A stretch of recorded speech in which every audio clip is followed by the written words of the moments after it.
how secure this project is. Can't believe we managed to do this using our mini sewing machine. Hi everyone, welcome to episode 48 of the Sew Not Scary series. In today's episode, I'm going to show you 3 different ways in which you can lock the stitches on your sewing project using your mini sewing machine. So if you've got this mini sewing machine and you're struggling to kind of figure out how do you stop sewing and how do you secure your stitches, I'm going to share with you 3 different ways in which you can do that. So let's go ahead and get started. Okay, so the first method is the simple backstitch. So just like in a big sewing machine that goes back over stitches, we are going to replicate what big sewing machines do. So say for example, I've got this piece of fabric, it's double layered, and I want to sew a straight stitch starting from here and all the way down there. This is what you're going to do. You're not going to start right at the edge. You're going to actually start a little bit further inwards, okay? What you're going to do is put it a little bit further in from the edge, lower the needle like you always do, okay? And now you're going to swivel the whole project around 180 degrees, like so. Now we're going to lower the presser foot and go back to the beginning point. Okay, now I'm going to lift the presser foot, swivel back 180 degrees, and continue to sew.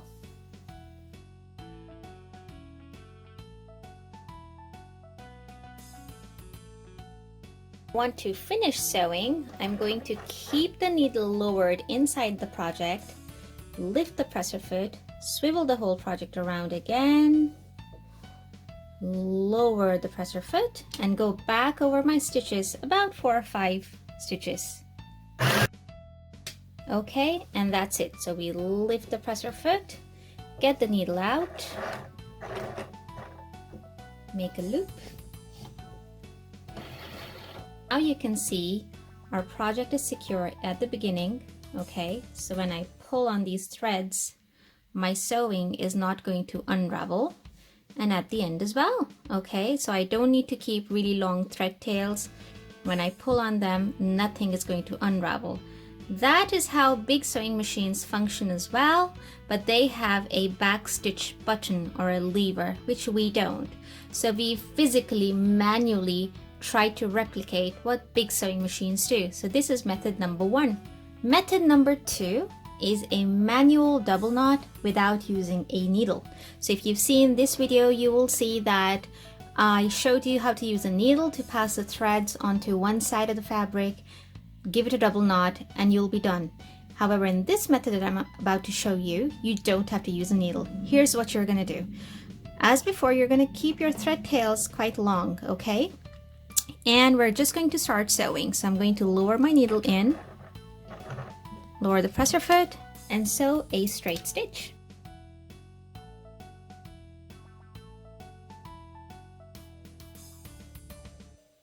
Okay, now this is what you're going to do. You're going to take your project out, but leave long strings at the end. Now, watch closely. See how long my end strings are? Now, this is what you're going to do. You're going to go over onto the wrong side of your project. So here my wrong side is with a green thread. And now watch closely what I'm going to do. I want to manually give the ends of the thread a knot, but I don't want to use a needle. This is what I'm going to do. I'm just going to grab the back thread and tug on it ever so slightly. And you will see that the top thread comes back in a little loop. Now we're going to pull this white thread out. I can use something sharp and pointy. You can even use a needle to do that. There. Now my thread has come out onto the wrong side. I can now give these guys a double knot and snip the extra thread. On this side as well, just give the back thread a little tug. Do you see that little white loop? I can pull that thread back now without using a needle, and it's much faster this way without having to use a needle. And once the thread is out, I can now give these guys a double knot to secure my project. So now you can see I've given my threads a double knot and snipped the ends. But if you remember my earlier video here, you will see that I also showed you how to bury these threads and make your project really tidy. So do check it out to find out how you can process this one step further to really give your project a nice finish, okay? And this is a perfect way to finish stitching your projects when you're feeling lazy, or you're sewing a project which is really large and you cannot physically swivel it around like we did in method number 1. Okay, so let's move on to method number 3. Method number 3 is a secret little ninja trick of securing your project once you've finished sewing, and I personally cannot take credit for this method.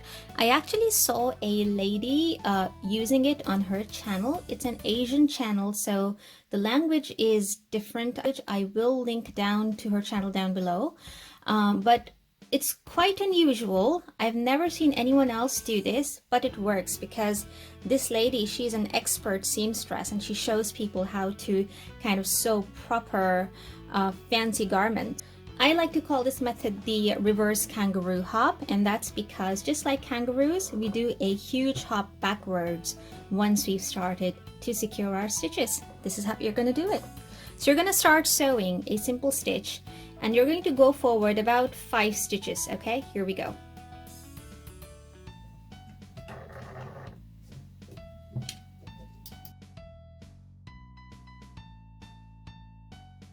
Okay, so I've done 5 stitches. Now this is what I'm going to do. I'm going to take the needle out, okay? Tug out a tiny bit of thread, about 5 stitches long, maybe this much, okay? And now I'm going to lift the presser foot and pull my project back so that the needle goes back to the starting position, okay? And now we lower the needle again. That's our big kangaroo hop backwards, okay? And now we continue to sew.